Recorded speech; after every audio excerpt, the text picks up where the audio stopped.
मी छत्रपतीच्या समक्ष बसून सांगतो तुम्हाला, मी कुठल्याच पक्षाचा नाही किंवा कुठल्याच पक्षाच्या वतीनं काम करत नाही, हे तुम्हाला प्रामाणिक सांगतो.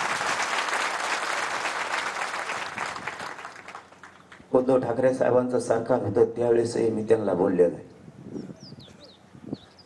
ते मी कठोर भाषेत, आणि आता यांचं आहे तरी बोललो. याचा अर्थ मी कोणत्याच पक्षाचा नाही, मी माझ्या समाजाचा. मला समाजापुढं कोणाचाच मुलायचा मी ठेवत. मग वेळे प्रसंग मला अर्ध्यावर समाजाला सोडलं तरी चालत, पण मी समाजाशी निष्ठा नाही ऐकू शकत. आणि नेमकं झालंय काय आता ते सांगायला तुम्हाला सुरुवात करतो. नेमकं झालंय असं, सरकारनं दिलंय 10% आरक्षण.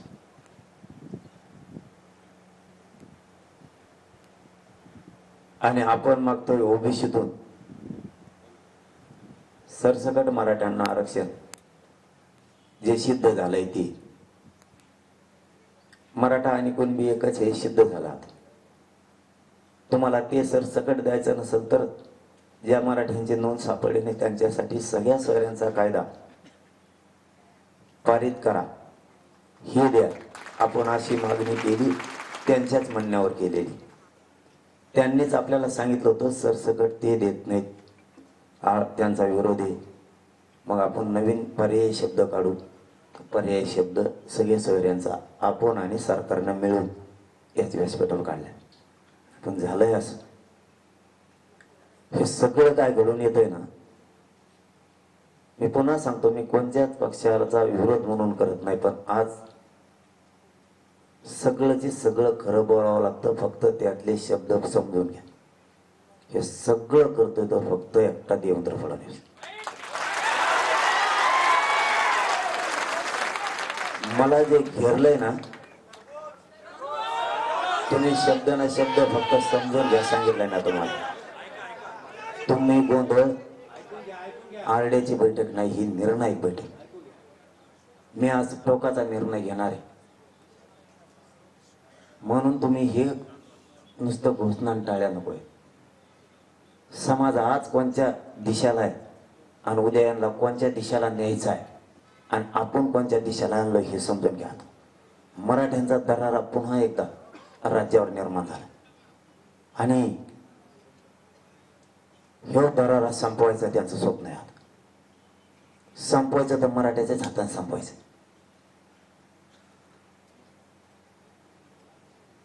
याच्यात एकनाथ शिंदेचे सुद्धा 2-4 लोक आहेत. शिंदे साहेब सुद्धा, अजितदादांचे सुद्धा 2 आमदार आहेत याच्यात.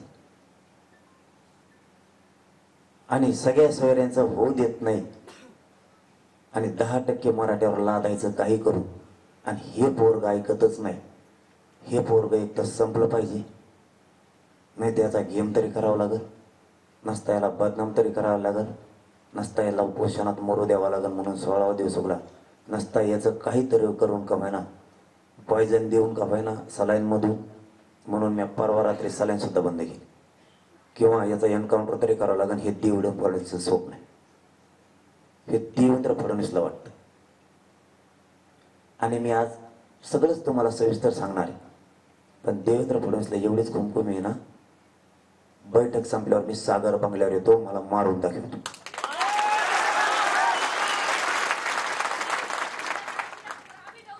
तुला माझा बळी घ्यायचा आहे ना,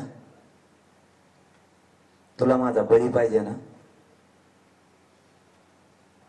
मी तुझ्या सागर बंगल्यावर येतो, घे माझा बळी. पण समाजाची इमानदारी मी नाही ऐकू शकत. समाजाला ओबीसीतून आरक्षण पाहिजे, तेच घ्यायचंय, येणार आहे. 10%ला नाही हात लावणार. माझ्या तोंडून ओढून घेण्यासाठी तोच हे उभा केलेला, मी त्याला दोष देत नाही. आता ह्यो जो उभा केलाय ह्यो त्यांनीच उभा केलाय. मुंबईत बसून देवेंद्र फडणवीसनेच हॉटेल दिले. तिथून उतरून पत्रकार परिषदा, पत्रकार बांधवावर आणि मीडियावर एवढं दबाव आहे की बच्चू कडूंचा कार्यकर्ता आहे तो. बच्चू कडूला इतक्यात वेळेस दाखवलं नसेल इतकं त्याला दाखवलं. शब्द ना शब्द, सेकंद सेकंद मीडिया दाखवतो. हे फक्त देवेंद्र फडणवीसचा हात याच्या पाठी. त्याला सगळी ताकद दिली, आतल्या सगळ्या गोष्टी बाहेर काढा, हे फक्त देवेंद्र फडणवीसचं काम. त्याच्यात काही समन्वयक सुद्धा आहे. मुंबईचे 4-5 समन्वयक सुद्धा आहेत की ज्यांची दुकानं बंद पडलेली आणि ते एकनाथ शिंदे साहेबाच्या आजूबाजूला फिरतात. वेळ आले ते त्यांचं सुद्धा नाव घेणारे बिगारी मिशावाले, ते सुद्धा त्याला पालन पोषण करतात. शिंदे साहेबाचा एक प्रवक्ता सुद्धा त्याच्या सोबत आहे आजूबाजू. यांनी त्याला उभा केलाय. नारायण राणेंनी काल आमच्या गेवराई तालुक्यातल्या 2 आणि अंबड तालुक्यातला 1 जण उचलून नेले. त्यांच्या माध्यमातून सुद्धा आता प्रेस सुरू होणार आहे थोड्या वेळा, मला बदनाम करण्यासाठी. तेही तिथं आहेत मुंबईत. एखाद्या वेळेस आता घेतील प्रेस किंवा माझं झाल्यावर घेतील. असे हे जे बदनाम करणारे टोळी राज्यातली उभा केली. तुम्हाला याच्यातून एवढंच सांगतो, नारायण राणे साहेबाची हिंमत बी नाही. देवेंद्र फडणवीस साहेब जर म्हणले करू नको तर हे सगळं देवेंद्र फडणवीस साहेबाचं षडयंत्र टोटल. देवेंद्र फडणवीस जर साहेब म्हणले तर 1 मिनिटात सगळ्या सोयरीची अंमलबजावणी. एकनाथ शिंदेना हे दोघं करू देत नाही, ही परफेक्ट माहिती. याच्यात त्याला सांभाळायला मुंबईत देवेंद्र फडणवीस सुद्धा 2-3 आमदार आहेत, ते पण मराठ्यांचे. हे सगळं षडयंत्र आहे.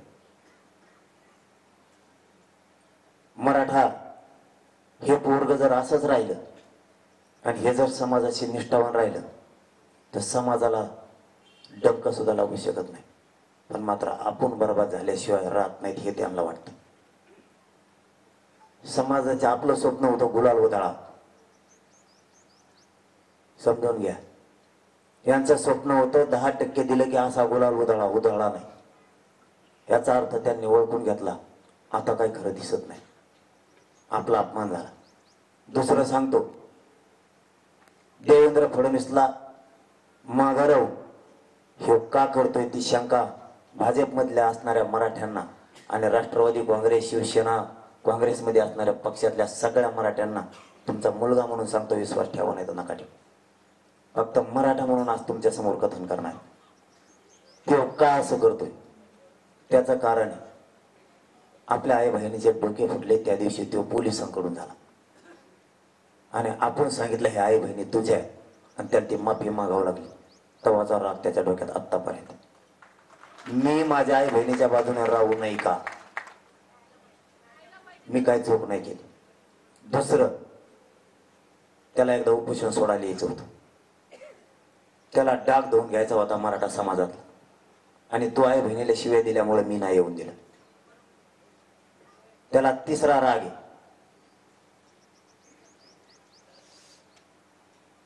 अमित शहा संभाजीनगरला येणार होता, तेव्हा आला नाही. त्याला चौथा राग आहे, 19 तारखेला नरेंद्र मोदी येणार होते.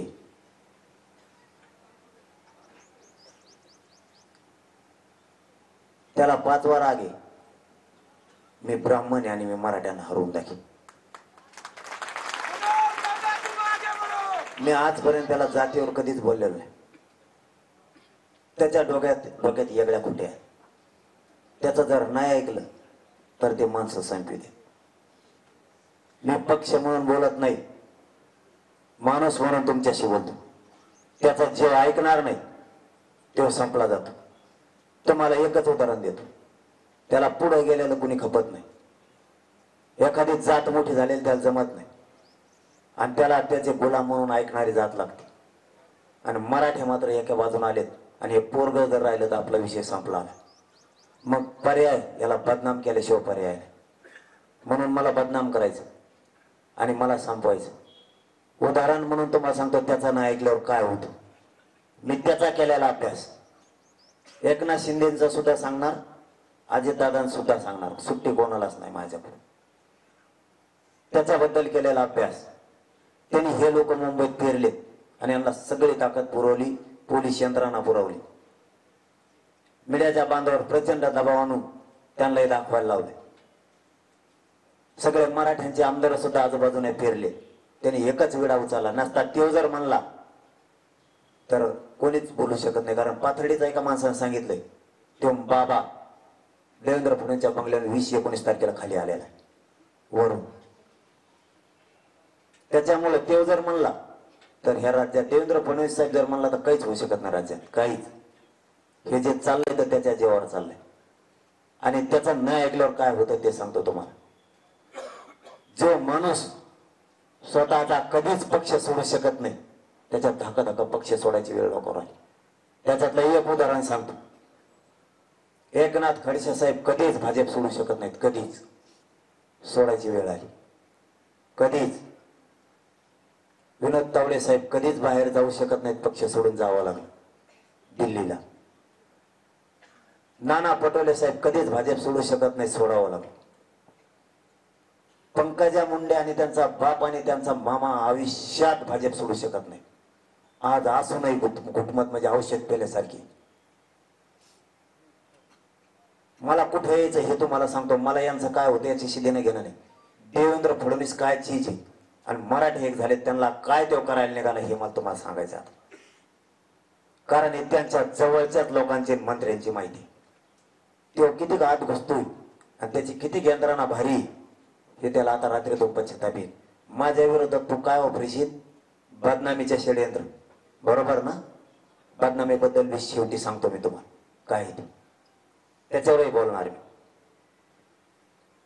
जो कधीच पक्ष सोडू शकत नाही त्यालाही सोडायची वेळ येते.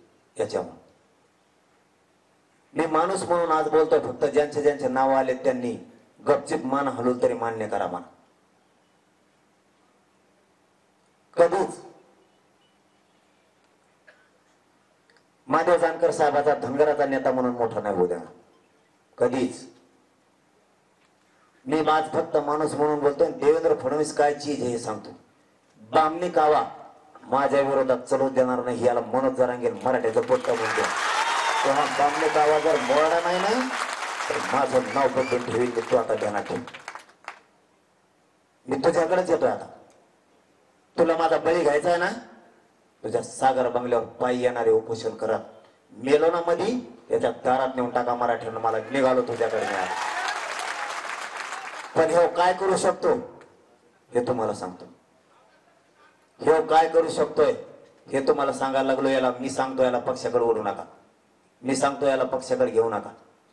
कधीच आयुष्यात जीव जरी गेला फासावर जरी लटकेलं तरी प्रफुल्ल पटेल राष्ट्रवादी सोडूच शकत नाही. एवढा धाक भरेला जेलचा की प्रफुल्ल पटेलाला राष्ट्रवादीत यावं लागलं, त्या काँग्रेस भाजपमध्ये यावं लागलं.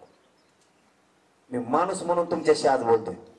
कधीच अजित पवार राष्ट्रवादी नाही सोडू शकत. पण ना विलाज केला जेलला जाण्यापेक्षा मध्ये गेलेलं बरं. तो इकडे आला आणि तुम्हाला याच्या पलीकडे सांगतो. शिवसेना सोडताना छगन भुजबळने शिवसेना सोडली आणि वाचवलं शरद पवार. छगन भुजबळ का वाच राष्ट्रवादी सोडू शकत आणि अजित पवारचं त्याचं जमत सुद्धा नाही.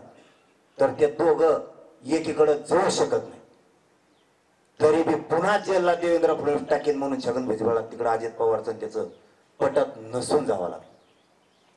एकनाथ शिंदे साहेब कव्हा शिवसेना सोडू शकत नाहीत. बाळासाहेब ठाकरेचा विचार कधीच ना विलाजानं त्यांना तिकडं माघारी जावं लागलं. आता तुम्हाला याच्या पुढचं सांगतो. अशोक चव्हाणांच्या घरात 3ला मुख्यमंत्री पद दिले बापासह. कव्हाच काँग्रेस सोडू शकत नाही तो कव्हाच. पण जावं लागलं. आता मला एक प्रश्न पडलाय. तो ज्यांना जेलला पाठवलं ह्या पुऱ्याला हे तो ह्या पक्षात आल्यावर कस काय चांगले झाले.